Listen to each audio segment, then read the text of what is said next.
الحمد لله رب العالمين والصلاة والسلام على سيد الأنبياء والمرسلين وعلى آله وأصحابه أجمعين أما بعد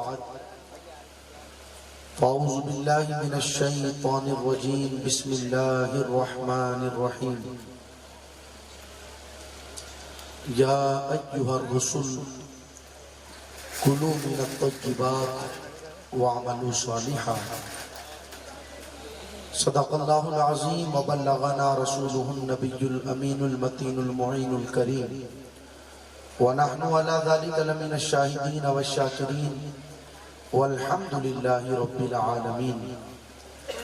آئیے سب سے پہلے ہم اور آپ مل کر انتہائی عقیدت و محبت کے ساتھ دنیا کے سب سے حسین گنبد خضرا میں آرام فرمانے والے آقا حضور رحمت عالم نور مجسم دائی حلیمہ کے حلیم امت کے غمخوار ہم غریبوں کے غم گسار نائب پروردگار حضور شہنشاہ مدینہ سرور قلب و جگر و سینہ فیض گنجینہ اور جن کا خوشبودار ہے مقدس پسینہ، ایسا خوشبودار کہ بریلی سے آواز آئی ان کی مہک نے دل کے غنچے کھلا دیے ہیں، ان کی مہک نے دل کے غنچے کھلا دیے ہیں، جس راہ چل دیے ہیں کوچے بسا دیے ہیں، یعنی جناب احمد مجتبی محمد مصطفیٰ صلی اللہ تعالی علیہ وسلم کی بارگاہ مقدسہ میں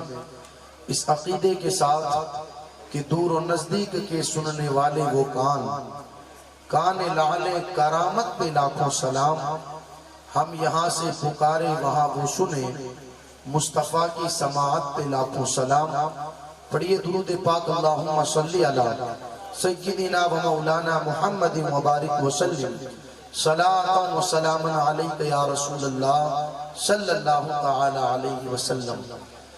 اللہ تعالیٰ کا بے پناہ احسان و کرم کہ اس کی خاص توفیق سے ہم اور آپ تمامی لوگ آج بھیلواڑہ شہر کی اس زمین پر اللہ اور اس کے پیارے رسول صلی اللہ تعالی علیہ وسلم اور اس کے محبوب بندوں کے پاکیزہ ذکر کے حوالے سے اس پاکیزہ محفل کو سجائے بیٹھے ہیں۔ میں مبارکبادی پیش کروں گا عمومی طور پر آپ تمامی لوگوں کو اور خصوصی طور پر کمیٹی کے ذمہ داران کو کہ جنہوں نے اپنے امام صاحب قبلہ کی سرپرستی میں آج کی اس پاکیزہ محفل کو سجایا۔ ماشاءاللہ کافی دیر سے آپ لوگ بیٹھے ہیں اور مجھ سے پہلے آپ لوگوں نے تفصیلی اور اصلاحی خطابات سماعت کر لیے۔ میں سمجھتا ہوں جو کچھ اب تک بیان ہوا اگر اسی پر عمل ہو جائے تو ہماری دنیا بھی کامیاب ہے، ہماری آخرت بھی کامیاب ہے۔ اور جلسوں کا بنیادی مقصد بھی یہ ہے کہ اگر قوم رات کو 12 1 2 بجے تک بستروں کو چھوڑ کر نیندوں کو قربان کر کے ہزاروں روپیہ خرچ کر کے جلسوں میں آئی بیٹھی ہے تو یہاں سے صرف شیرنی لے کر کے نہ جائے، مدینے والے کی شریعت سیکھ کر کے جائے، حضور علیہ السلام کا دین سیکھ کر کے جائے۔ یہ جلسوں کا بنیادی مقصد ہے۔ اس سے پہلے میں نے کئی جگہوں پر کہا رات کو 2 بجے تک 3 بجے تک جلسے چلانا اور فجر کی نماز چھوڑ دینا، اس سے کئی زیادہ بہتر یہ ہے کہ عشاء کی نماز کے بعد تلاوت قرآن ہو اور ایک نعت خواہ نبی کی نعت پڑھے اور 1 گھنٹے کا بیان ہو جائے، پھر لوگ اپنے گھروں کی طرف چلے جائیں اور صبح کو بیدار ہو کر کے نماز فجر ادا کریں۔ اس لیے کہ جلسوں کا بنیادی مقصد ہی یہ ہے کہ یہاں سے لوگوں کو بے نمازی نہ بنایا جائے، یہاں پر لوگوں کو نمازی بنایا جائے۔ بڑی معذرت کے ساتھ ایک جملہ کہوں گا، جلسوں میں آنے والوں کی اکثریت کی کیفیت یہ ہوتی ہے کہ عشاء پڑھ کر کے نہیں آتے، یہ بیچارے ناظم صاحب چلاتے رہتے ہیں جن کے سر پر ٹوپی نہیں وہ ٹوپی لگاؤ. ارے ٹوپی لگائے کہاں سے؟ پہلے یہ دیکھ وہ آیا کہاں سے. اگر مسجد سے آتا تو سر پر ٹوپی بھی رہتی، بندہ باوضو بھی رہتا، مگر یہ تو آیا ہی کہیں اور سے. جلسے میں آنے والوں کی اکثریت عشاء پڑھ کر کے نہیں آتی، اور اکثریت کا حال یہ ہے کہ جا کر کے فجر نہیں پڑھتے. اس سے بڑھ کر کے آگے ایک جملہ اور کہوں بڑی معذرت کے ساتھ. کیفیت یہ ہے جس رات جلسہ سجایا جاتا ہے اس دن اس رات کی صبح جو فجر ہوتی ہے، عام دنوں میں جو لوگ نماز فجر میں پہنچتے ہیں اس فجر میں وہ بھی نہیں پہنچتے. اب میں آپ سے پوچھنا چاہوں گا، ایمانداری سے دھڑکتے ہوئے دل پر ہاتھ رکھ کر کے مجھے بتائیں وہ ہزاروں روپیہ خرچ کرنے کا کیا فائدہ ہوا؟ وہ رات کو 2-2 بجے تک بستروں کو چھوڑ کر نیندوں کو قربان کرنے کا کیا فائدہ ہوا؟ جب بھی کسی محفل میں جائے یہ ذہن لے کر کے جائے وہاں سے صرف شیرنی لے کر کے نہیں آئیں گے، نبی کا دین سیکھ کر کے آئیں گے.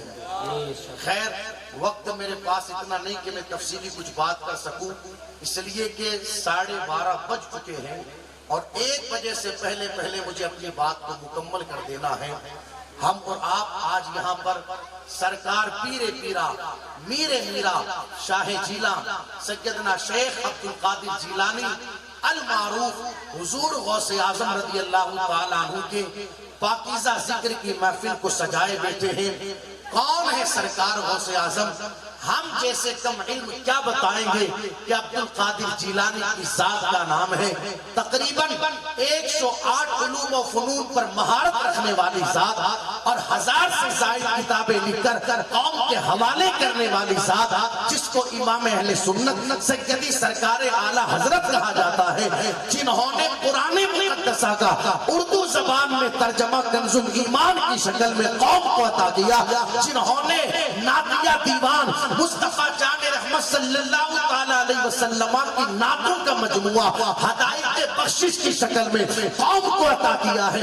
وہ امام اہل سنت جب سرکار غوث اعظم رضی اللہ تعالیٰ عنہ کی عظمتوں کو بیان کرتے ہیں تو اس شان سے بیان کرتے ہیں، واہ کیا مرتبہ ہے غوث کے بالا تیرا، اونچے اونچوں کے سروں سے قدم اعلیٰ تیرا، سر بھلا کیا کوئی جانے کہے کیسا تیرا، اولیاء ملتے ہیں آنکھیں وہ ہے تلوہ تیرا، سر بھلا کیا کوئی جانے کہے کیسا تیرا، اولیاء ملتے ہیں آنکھیں وہ ہے تلوہ تیرا. یہ شعر سنا تو آپ نے کئی مرتبہ ہوگا، لیکن آؤ ذرا آج شعر کو سمجھنے کی کوشش کرتے ہیں کہ امام اہل سنت نے جو اس مصرے کے اندر سرکار غوث پاک رضی اللہ تعالیٰ عنہ کی عظمت کو بیان فرمایا، کس شان سے بیان فرمایا. امام کہتے سر بھلا کیا کوئی جانے کہے کیسا تیرا، اولیاء ملتے ہیں آنکھیں وہ ہے تلوہ تیرا. یہ جو آنکھیں ملنا امام اہل سنت نے کہا، آپ کو پتا ہونا چاہیے کہ بندہ اپنی آنکھیں ملتا کب ہے؟ جب انسان دور پر کوئی چیز دیکھ رہا ہو اور اسے وہ چیز نظر نہ آئے تو انسان یہ سوچتا ہے شاید میری آنکھوں پر کوئی پردہ آ رہا ہے جس کی وجہ سے مجھے وہ چیز نظر نہیں آ رہی. تو انسان اپنی آنکھوں کو ملتا ہے شاید وہ چیز مجھے نظر آ جائے. تھوڑا آسان کر دوں مثال دے کر کے تاکہ بات اچھے سے ذہن میں اترے. جب رمضان شریف کا چاند اور عید کا چاند دیکھنے کے لیے ہم مسجد کی چھت پر یا اپنے مکان کی چھت پر جاتے ہیں، کچھ لوگوں کو چاند نظر آ جاتا ہے، کچھ کو چاند نظر نہیں آتا. تو جنہیں نظر نہیں آتا وہ ان سے پوچھتے ہیں جنہیں نظر آتا ہے، یار پتا تو صحیح سب کو نظر آ گیا کہاں ہے چاند؟ تو جسے نظر آ جاتا ہے وہ کہتا ہے ذرا میری انگلی کے سیدھ میں دیکھ تجھے بھی چاند نظر آ جائے گا. بندہ پھر غور لگا کر کے دیکھتا ہے مگر نظر نہیں آتا تو وہ اپنی آنکھوں کو ملتا ہے، شاید یہ سوچ کر کے آنکھوں پر کوئی پردہ آ رہا ہے، آنکھوں پر مجھے کوئی دھندلا پن آ رہا ہے جس کی وجہ سے نظر نہیں آ رہا. پتا کیا چلا؟ دور پر کوئی چیز کو دیکھا جائے نظر نہ آئے تو بندہ آنکھیں ملتا ہے تاکہ وہ چیز نظر آ جائے. امام اہل سنت نے کہا سر بھلا کیا کوئی جانے کہے کیسا تیرا، اولیاء ملتے ہیں آنکھیں وہ ہے تلوہ تیرا. ولیوں کی جماعت نے بیٹھ کر پروگرام بنایا عبد القادر جیلانی کی عظمتوں کو جانا جائے، ان کے مقاموں مرتبے کو جانا جائے، جب بیٹھ کر کے غوث پاک کی عظمتیں دیکھنے لگے تو کیا دیکھتے ہیں کہ عبد القادر جیلانی کا تلوہ اتنا اونچا ہے کہ اللہ اکبر، اسے دیکھنے کے لیے ان کو اپنی آنکھوں کو ملنا پڑا۔ امام کہتے ہیں سر بھلا کیا کوئی جانے کہ کیسا تیرا، اولیاء ملتے ہیں آنکھیں وہ ایک تلوہ تیرا۔ تو یار جب غوث پاک کا تلوہ ایسی شان والا ہے تو ان کے جلوے کی شان والا ہے۔ نعرہ تکبیر، نعرہ رسالت، جشن غوث الورا، فیضان غوث اعظم، نعرہ تکبیر، نعرہ رسالت۔ جانے کہے کیسا تیرا، اولیاء ملتے ہیں آنکھیں وہ ہے تلوہ تیرا، قسمیں دے دے کے کھلاتا ہے پلاتا ہے تجھے، پیارا اللہ تیرا چاہنے والا تیرا۔ مصطفیٰ کے تنے بے سائے کا سایہ دیکھا، جس نے دیکھا میری جا جلوہ زیبا تیرا۔ اگر ایک ایک شعر پر بات کی جائے تو گفتگو کافی لمبی ہوتی ہے۔ جو ولی قبل تھے یا بعد ہوئے یا ہوں گے، سب ادب رکھتے ہیں دل میں میرے آقا تیرا۔ سارے اقطاب جہاں کرتے ہیں کعبے کا طواف، کعبہ کرتا ہے طواف درے والا تیرا۔ ورفعنا لک ذکرک کا ہے سایہ تجھ پر، ذکر ہے اونچا تیرا، بول ہے بالا تیرا، قسمیں دے دے کے کھلاتا ہے پلاتا ہے تجھے، پیارا اللہ تیرا چاہنے والا تیرا۔ تجھ سے در، در سے سگ اور سگ سے مجھ کو نسبت، میری گردن میں بھی ہے دور کا ڈورا تیرا، اس لیے کہ اس نشانی کے جو سگ ہیں نہیں مارے جاتے، حشر تک میرے گلے میں رہے پٹا تیرا۔ اگر ایک ایک شعر پر بات کریں تو سرکار غوث پاک کی عظمتیں واضح ہوتی ہے۔ اللہ تبارک و تعالیٰ نے وہ شان وہ عظمت سرکار غوث پاک کو عطا فرمائی۔ بڑی تیزی کے ساتھ میں آپ کچھ باتیں آپ کے سامنے رکھو۔ دیکھو انسان جب بھی اپنا تعارف کرواتا ہے تو پہلے اپنے خاندان کے بارے میں بتاتا ہے، میں فلاں کا پوتا ہوں۔ وہ ہائی وے پر جوان موٹر سائیکل لے کر کے جا رہا تھا، بغیر ہیلمٹ کے پولیس والے نے پکڑ لیا، کدھر جاتا ہے؟ تو جیسے ہی پکڑا کہا میں فلاں پارشد صاحب کا بھتیجا ہوں، فلاں کا بھانجا ہوں، فلاں کا پوتا ہوں، فلاں کا نواسا ہوں۔ پتہ کیا چلا؟ جب بھی کوئی اپنا تعارف کروائے تو پہلے اپنے خاندان کے بارے میں بتاتا ہے۔ اب آؤ ذرا دیکھیں غوث پاک کا خاندان کون سا خاندان ہے۔ اللہ تعالیٰ نے اپنے محبوب صلی اللہ تعالیٰ علیہ وسلم کو 4 شہزادی عطا فرمائی۔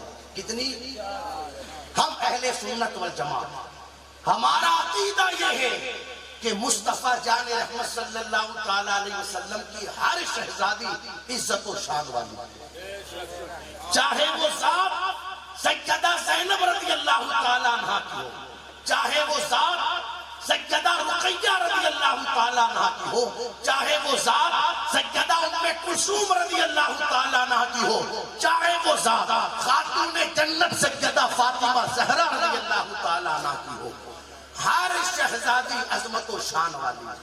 لیکن یہ بات اور ہے کہ 4 شہزادیوں میں میرے آقا صلی اللہ تعالیٰ علیہ وسلم کو اپنی سب سے چھوٹی شہزادی سیدہ فاطمہ زہرا رضی اللہ تعالیٰ عنہ سے بے پناہ محبت تھی۔ فرماتے ہیں لوگوں فاطمہ میرے کلیجے کا ٹکڑا ہے، حتیٰ کہ سیدہ فاطمہ زہرا رضی اللہ تعالیٰ عنہ سے اس قدر میرے نبی کو محبت تھی اور اس قدر سیدہ زہرا کو میرے آقا علیہ السلام سے محبت تھی کہ ایک مرتبہ میرے نبی نے فرمایا فاطمہ تو تو میری ماں کی طرح ہے۔ یہی وجہ ہے کہ سیدہ کو ام ابیہا کہا جاتا ہے۔ کیا کہا میرے نبی نے؟ فاطمہ تو میری ماں کی طرح ہے۔ کیا مطلب؟ جس طریقے سے قدم قدم پر ماں اپنے بیٹے کا خیال رکھتی ہے اسی طریقے سے سیدہ نے قدم قدم پر اپنے بابا کا خیال رکھا۔ بے پناہ محبت میرے آقا علیہ السلام کو اپنی شہزادی سیدہ فاطمہ الزہرا رضی اللہ تعالیٰ عنہ سے تھی۔ اور اللہ اکبر، محبتوں کا عالم یہ تھا کہ پیغمبر اسلام صلی اللہ تعالیٰ علیہ وسلم ہر نماز کے بعد اپنی شہزادی سیدہ فاطمہ سے ملاقات کے لیے تشریف لے جاتے ہیں۔ ہر نماز کے بعد حضور صلی اللہ تعالیٰ علیہ وسلم اپنی شہزادی سیدہ فاطمہ الزہرا رضی اللہ تعالیٰ عنہ کے یہاں تشریف لے کر کے جاتے ہیں. درود شریف پڑھ لے آپ لوگ. اللہم صلی علی سیدنا و مولانا محمد مبارک وسلم صلاۃ و سلام علیک یا رسول اللہ صلی اللہ تعالیٰ علیہ وسلم. تو آپ توجہ کریں میری طرف. سیدہ فاطمہ الزہرا رضی اللہ تعالیٰ عنہ بے پناہ محبت ہے. حضور علیہ السلام نے اپنی شہزادی سیدہ فاطمہ کا نکاح اپنے چچا جناب ابو طالب کے شہزادے سرکار مولائے کائنات کے ساتھ فرمایا. اور سبحان اللہ یہ جو نکاح ہوا کتنی شان والا نکاح تھا کہ پہلے عرش پڑتے ہوتا ہے اس کے بعد فرش زمین پڑتے ہوتا ہے. جس وقت سرکار مولائے کائنات آئے حضور علیہ السلام کی بارگاہ میں سیدہ کے رشتے کے حوالے سے نگاہیں جھکی ہوئی تھی. میرے آقا نے فرمایا علی کیوں آئے ہو؟ عرض کرتے یا رسول اللہ علیہ السلام بس دل نے چاہا آپ کا دیدار کر لوں تو آ گیا. فرمایا میرے نبی نے نہیں علی یہ بات ٹھیک ہے مگر بتاؤ نا کیوں آئے ہو؟ عرض کی یا رسول اللہ علیہ السلام اگر کسی اور نے پوچھا ہوتا تو علی بتاتا مگر جس پیغمبر کی نگاہ سے خدا کی ذات نہ چھپی ہو بھلا علی کے دل کی بات کیسے چھپ سکتی ہے؟ آپ بہتر جانتے ہیں کہ علی آپ کی بارگاہ میں کیوں آیا ہے. میرے نبی نے فرمایا لیکن علی بتاؤ نا کیوں آئے ہو؟ اللہ اکبر کیسی شرم و حیا والے تھے صحابہ کہ آئے حضور علیہ السلام کی بارگاہ میں شہزادی کے رشتے کے حوالے سے مگر جب آقا پوچھ رہے ہیں مولائے کائنات یہی کہہ رہے ہیں یا رسول اللہ بس دل نے کہا آپ کا دیدار کر لوں تو آپ کی بارگاہ میں حاضر ہو گیا. کیسی حیا والے تھے صحابہ کیسی شرم والے تھے صحابہ. مگر آج ہماری زندگیوں میں حیا کہاں چلی گئی. اب تو کیفیت یہ ہے کہ بیٹا 6 مہینے اسکول میں پڑھنے کے لیے جاوے ادھر بیٹی 6 مہینے کالج پڑھنے کے لیے جائے تو آ کر کے ماں باپ سے کہتے آپ کو ہمارے لیے رشتہ تلاش کرنے کی ضرورت نہیں. کیوں بیٹا؟ اس لیے کہ ہم نے تو اسکول میں خود ہی رشتہ تلاش کر لیا. استغفر اللہ صدبار استغفر اللہ. کسی کا رشتہ تلاش ہو رہا ہے فیس بک پر باتیں کرتے کرتے, کسی کا رشتہ تلاش ہو رہا ہے واٹس ایپ پر باتیں کرتے کرتے, کسی کا رشتہ تلاش ہو رہا ہے معاذ اللہ انسٹاگرام پر دوستیاں کر کے. یہ کیفیت بن چکی ہے اس وقت معاشرے کی. کسی کی زندگی میں شرم نہ رہی, کسی کی زندگی میں حیا نہ رہی. اللہ اکبر, ایک وقت وہ تھا جب لوگوں کی زندگیوں میں شرم و حیا تھی. قاضی لڑکی سے اجازت لینے کے لیے کمرے میں جاتا تھا نکاح کے حوالے سے تو لڑکی شرم کی وجہ سے کچھ بولتی نہیں تھی بلکہ رو دیا کرتی تھی. یہ زندگیوں کے اندر شرم و حیا کا عالم تھا.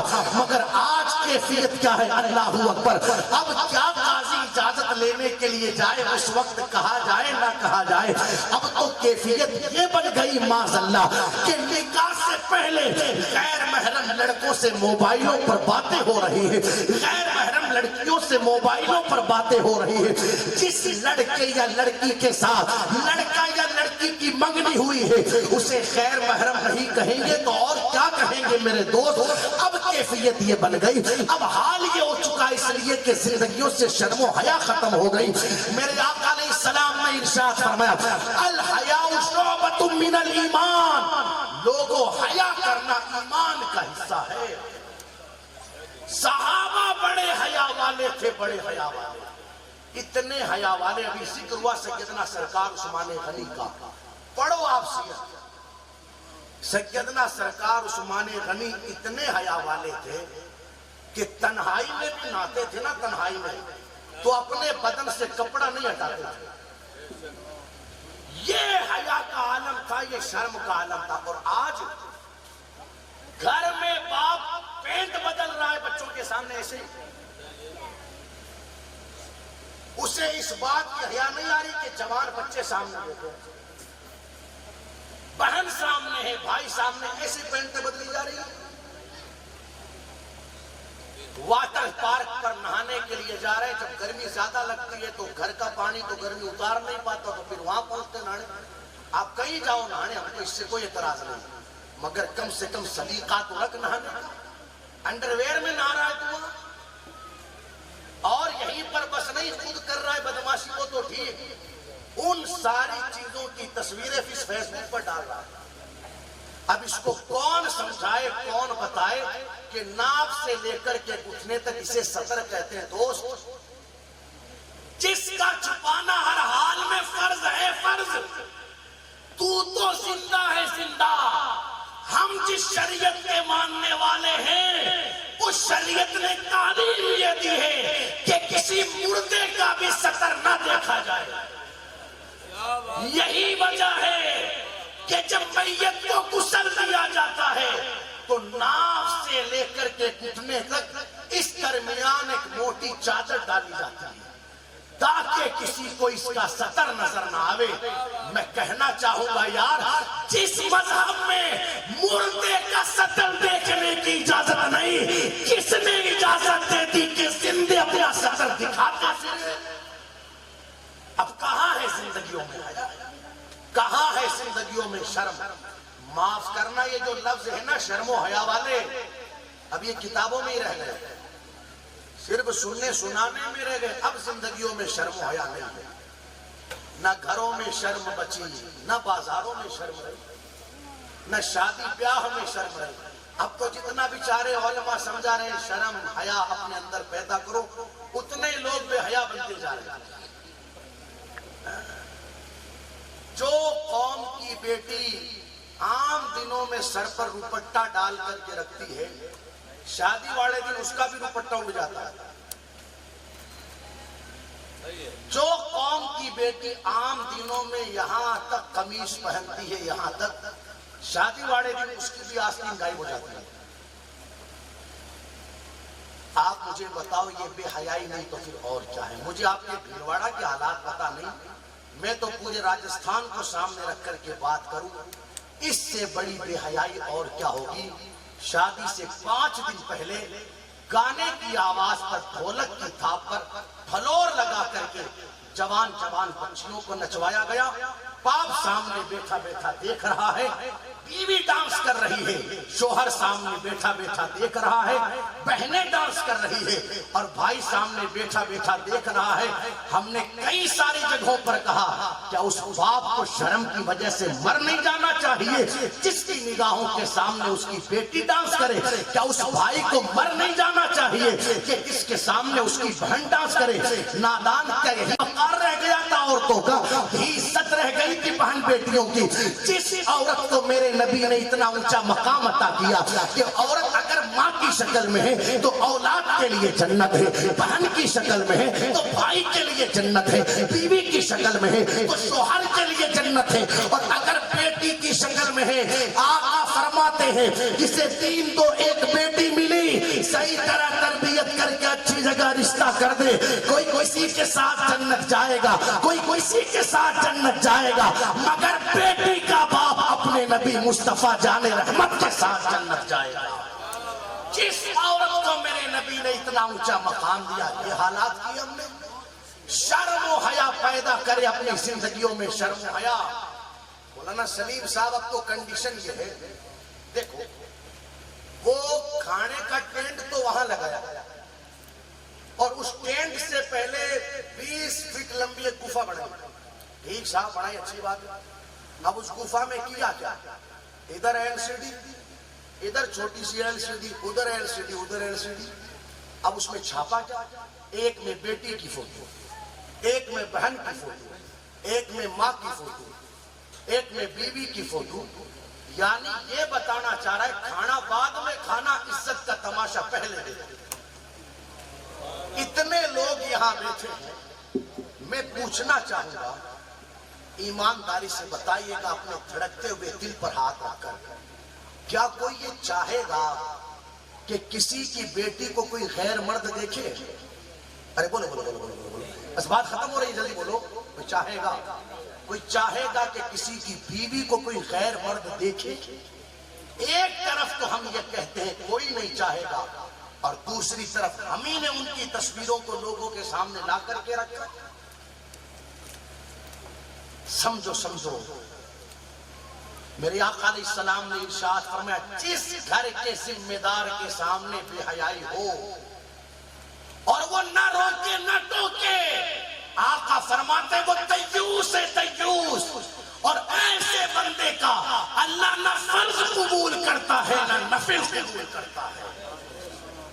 آپ ذمہ دار ہو تو آپ کی ذمہ داری بنتی ہے خدا را سمجھے ان ساری چیزوں کو. ولیمے والے دن ٹینٹ لگایا، 2 کرسیاں لگائی، ایک پر لڑکے کو بٹھا دیا، ایک پر دلہن کو بٹھا دیا. آنے والے سارے لوگ بھائی صاحب سے بھی ملے اور بھابھی جی سے بھی ملے. یہ سب کیا ہے؟ سمجھو ان ساری چیزوں کو سمجھو. خیر اگر شادی کی محفل ہوتی تو پھر میں بات تفصیل سے کرتا.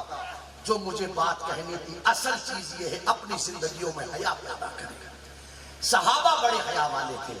میرے آقا علیہ السلام نے سیدہ فاطمہ کا نکاح سرکار مولائے کائنات کے ساتھ کیا. ایک شہزادہ پیدا ہوا جس شہزادے کا نام سیدنا سرکار امام حسن مصطفیٰ رضی اللہ تعالیٰ عنہ ہے. امام حسن مصطفیٰ کو ایک شہزادہ ملا جن کا نام سید حسن مثنیٰ ہے. سید حسن مثنیٰ کو ایک شہزادہ ملا جن کا نام عبداللہ جون ہے، عبداللہ ثانی ہے، موسیٰ جون ہے. موسیٰ جون کو ایک شہزادہ ملا جن کا نام سید عبداللہ محض ہے. سید عبداللہ محض کو ایک شہزادہ ملا جن کا نام سید ابو بکر زکریا ہے. سید ابو بکر زکریا کو ایک شہزادہ ملا جن کا نام سید شمس الدین داؤد ہے. سید شمس الدین داؤد کو ایک شہزادہ ملا جن کا نام سید یحییٰ زاہد ہے. سید یحییٰ زاہد کو ایک شہزادہ ملا جن کا نام سید عبداللہ ہے. اور سید عبداللہ کو ایک شہزادہ ملا جن کا نام شیخ ابو صالح موسیٰ جنگی دوست ہے. یہ حسنی شہزادہ ہے. سرکار مولا علی کی نشانی ہے. جس زمانے میں یہ حسنی شہزادہ اپنی زندگی گزار رہا تھا اسی زمانے میں حسینی شہزادی بھی رہتی تھی جن کا نام سیدوں کی ماں فاطمہ کے نام پر ام الخیر فاطمہ ثانی تھا. جب اس حسنی شہزادے کا نکاح اس حسینی شہزادی کے ساتھ ہوتا ہے تب جا کر کے عبد القادر کا جنم ہوتا ہے جو تمہارا بھی غوث ہے ہمارا بھی غوث ہے اور سارے غوثوں کا ایسا غوث ہے کہ سارے اختاب جہاں کرتے ہیں کعبے کا طواف، کعبہ کرتا ہے طواف در بالا. نعرہ تکبیر، نعرہ رسالت، جشن غوث الورا. یہ سرکار غوث پاک رضی اللہ تعالیٰ عنہ کا خاندان. بڑی عزتیں بڑی شانیں اللہ نے غوث پاک کو عطا فرمائی. بڑا اونچا مقام دیا، بڑا اونچا مقام، بڑا اونچا مقام. لیکن آؤ آخری بات مکمل. پوچھا گیا سرکار آپ کو یہ عزتیں ملی کہاں سے؟ سننا غور سے سننا. آپ کو یہ مقام ملا کیسے؟ ارشاد فرماتے ہیں صدق مقال عقل حلال. پوری زندگی عبد القادر سچ بولتا رہا اور پوری زندگی عبد القادر جیلانی حلال کھاتا رہا. اللہ نے یہ مقام عطا کر دیا. حلال کی اہمیت کیا ہے؟ اللہ قرآن میں فرماتا ہے یا ایھا الرسل کلوا من الطیبات، اے رسولو حلال کھاؤ.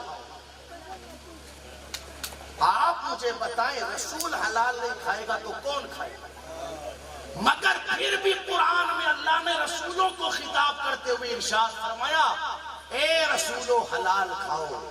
مفسرین فرماتے اس کا مطلب یہ ہے تاکہ دنیا کو پتا چل جائے کہ حلال کی اہمیت کیا ہے. بڑی معذرت کے ساتھ اس وقت مسلمانوں کی اکثریت کا گزارا حرام پر ہو رہا ہے.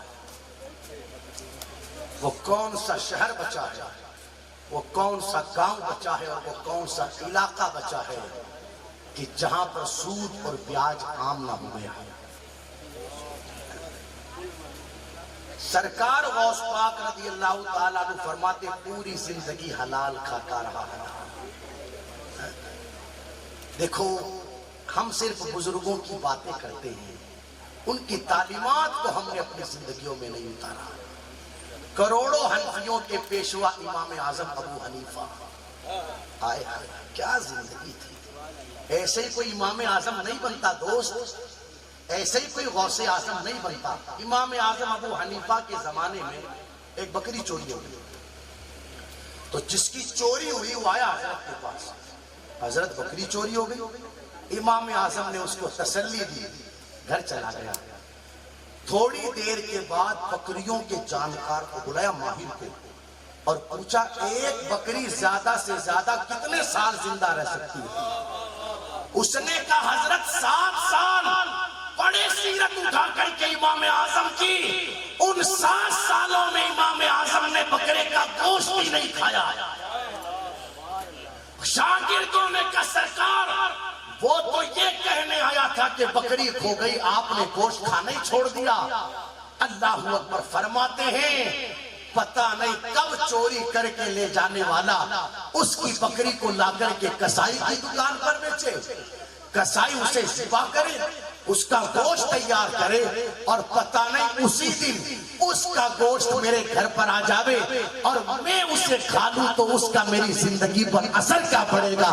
قیامت کے دن خدا کی بارگاہ میں جواب کیا دوں گا؟ یہ ہمارے بزرگوں کی شان رہی کہ اگر بکری چوری ہو جاتی ہے تو 7 سالوں تک صرف اس لیے گوشت کھانا چھوڑ دیا جاتا ہے کہ کہیں اس بکری کا گوشت میرے پیٹ میں نہ چلا جائے۔ اور آج انہی کی تقلید کرنے والوں کا حال یہ ہے کہ اوپر سے نیچے تک لوگوں کو سب پتا ہے کہ سارا ہی حرام کا ہے، مگر پھر بھی پیٹ میں اتار رہے ہیں۔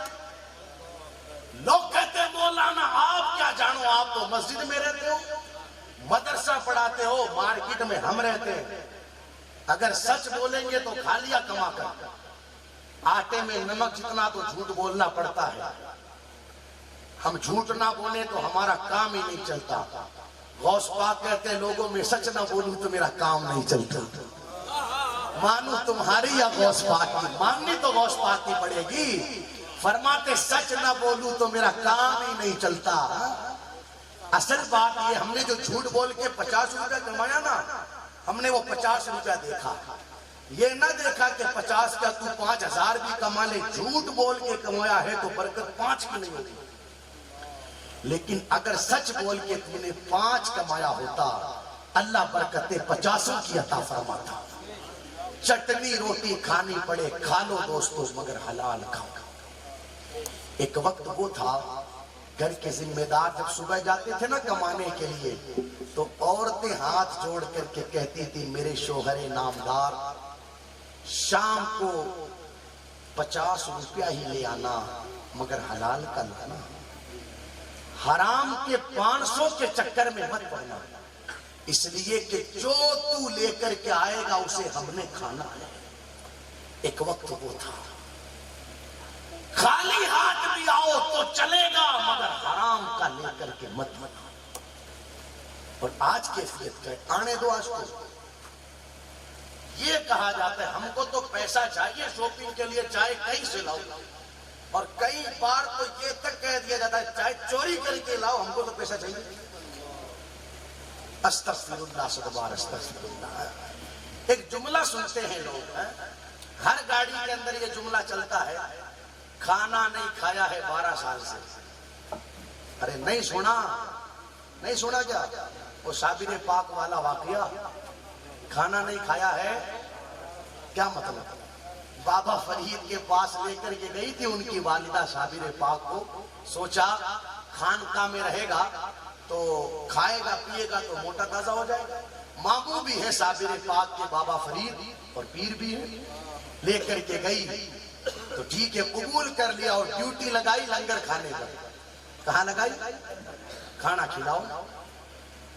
بخاری شریف کے اندر کتاب الایمان میں جو ابتدائی حدیث ذکر کی گئی وہاں پر حضور علیہ السلام کا ایک فرمان یہ موجود ہے کہ میرے آقا علیہ السلام سے کسی نے پوچھا تھا یا رسول اللہ علیہ السلام سب سے بہتر اسلام کون سا؟